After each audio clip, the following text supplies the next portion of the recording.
We've made it to the 10th episode, so it can only go easier from here.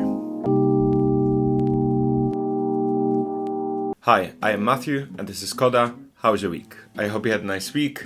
My week was very good. Surprisingly, more things happened than I intended for them to happen.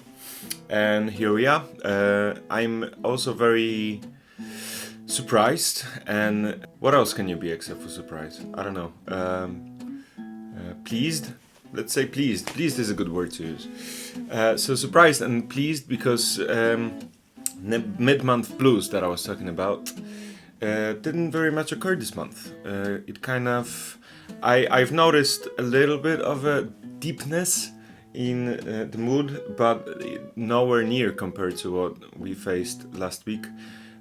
So either that's a case of university or work or just the weather. Maybe the weather. The weather outside is beautiful now, guys. So what happened this week? Let's talk about this week. This week on Wednesday, I met with my friends. We had a little jam session. One of those friends was the Katarina. Let's call her the Katarina then. 3 times already. And other of my friends, some from the university, some met on the open mics. We had a little jam session that turned into just general conversation about music and then about life. It was a very nice evening. Yeah, we've got this one friend, Matt Grant, who's just so good. He on a guitar, on a bass, he's just amazing, and I feel honored to just play with him and learn anything from him, really. Also, my friend asked me, well, I asked him really, if he needs a support for Saturday gig, and he said yes. So I played a little acoustic gig with Cowboy Matt, I call him, and I've got some observations. Daytime gigs are different than nighttime gigs, and I would even go as far as say the daytime gigs are more difficult, because I find it much more relaxing to play in the evening. I find it less of a work and more of a fun time. Whereas I find every time I play during the day, I find it as a challenge. Something I think I noticed on Saturday, was that people don't want to hear sad songs. There was a songwriter, I forgot his name, I'll just put him here.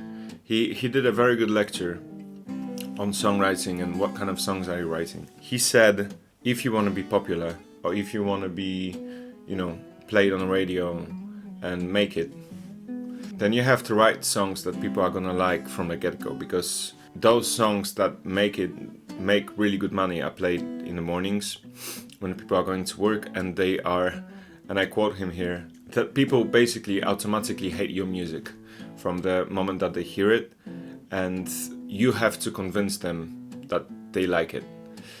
And I think I find it the same with daytime gigs, because evening times, especially if it's like venues that I am used to playing, which is a bit smaller, a bit more closed down, then people listen. Like, they listen because they see a guy on the stage and they like, oh, cool.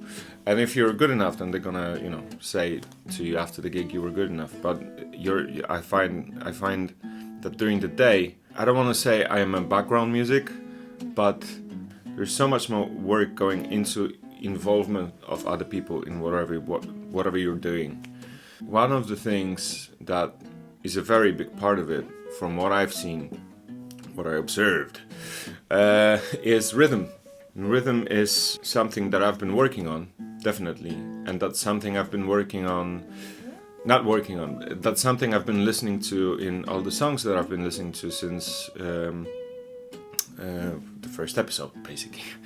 And someone that's very good at it is Ben Ottewell from Gomez, and I've been listening to him this week, and I just had a massive crush on Jeff Buckley this week as well, but that doesn't matter. Anyway, when you're standing at the bar and you're enjoying your time, you kind of want to move, especially ladies, kind of want to enjoy the time. And my Saturday set started like somewhere around the middle. I went down, played a couple of more songs, and then we brought it up. And by the time we brought it up, especially when Matt joined me on a couple of songs,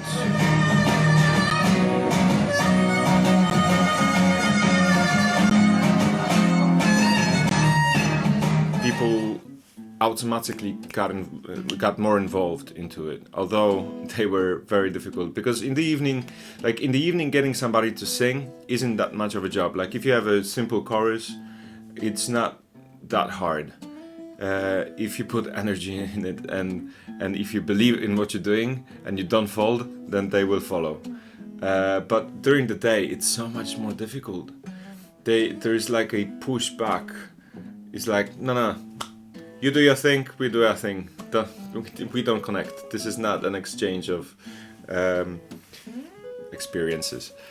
And something that I find that I haven't been practicing as much, because I don't think I've realized it that well, but rhythm in your voice is so important. Because it's fairly, like once you learn to play guitar and you practice with a metronome as you do, you're getting okay on the guitar. Like guitar is fine. Usually the guitar is fine. But the vocal has to be also on the beat. Like the vocal, and it's so important. And it's something that I've noticed as well. I had a massive comeback to Jason Mraz this week as well. I haven't listened to Elvis Presley this week. It didn't happen. Like I've listened to a couple of songs, but then I went back to, like, as I said, Ben Ottewell, Jason Mraz, Jeff Buckley. Those were three guys that I've been listening to this week. I just had I don't know. I felt the need to. But something that Jason Mraz is so good at, and I think that's something that I loved him for, since he was a massive inspiration for me when it comes to learning to play the guitar. But he, even in his sad songs, he keeps the rhythm either with a vocal or with the guitar, but the rhythm is always there. I'm gonna add in one of his gigs in Odd Marson, I think it's called. It's one of my favorite gigs of him. He sat there in this garden for over 2 hours and gave an amazing performance. Just him and a guitar, and there was a guy playing like little drums.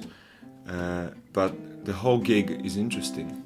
There is no moment in that gig when he's just making noise, or just playing for the sake of playing. Each song is intentional. Each song has a rhythm, there's a melody that's very easy to grasp on. So now I kind of want to go back through the songs, because I have gig announcements. Well, that's gonna be a long episode. I've got 2 gigs coming up in Leeds. So first gig is on 1st of July. It's in Wapentake. It starts around 8 o'clock. Be there by 7:30 if you're coming. And it's a crooner showcase, so there's gonna be, I think, 6 artists including me. There's gonna be one friend of mine from Sheffield. I don't know if he realizes that I'm gonna be there, but I hope he doesn't realize, and I can surprise him and I'm gonna be like and then the second gig is on 2nd of July in Northern Guitars yet again, and I'm supporting Listomania. One of the guys from that band is working with me now, and they said they really want me to open, so it's a great pleasure, and it's gonna be a fun night.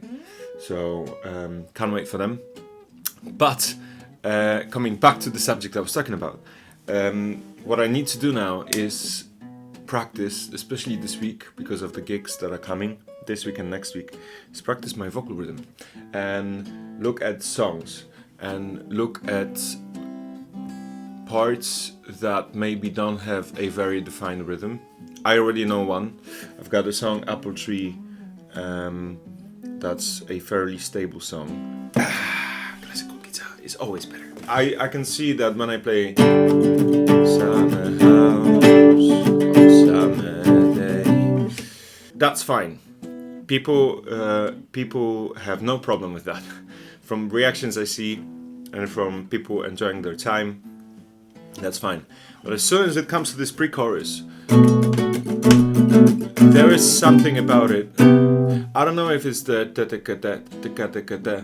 or is it something in my vocal, but there's something that throws people off. And your job as a songwriter is to eliminate those moments, is to get rid of them. Change the part that throws people off, so there is no things in the way. That's your job as a songwriter. Basically, you create the world, and then you hit the guitar, and then in that world, your job is to keep people in that world. And if you don't, then they're gonna be in and out, and it's not, it's like what they used to teach us in the uni is, what they still teach us is basically when you watch a movie and you all of a sudden see a microphone coming in. That's the same thing. If you have a song and then the song doesn't work in some way, then all of a sudden you see the microphone. You're not in the song anymore. You're listening to a guy playing guitar and singing, and so that's my job for this week.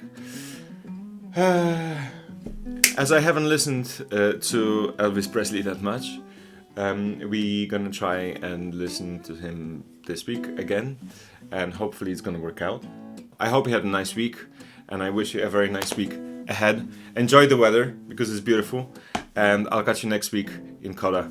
See you guys.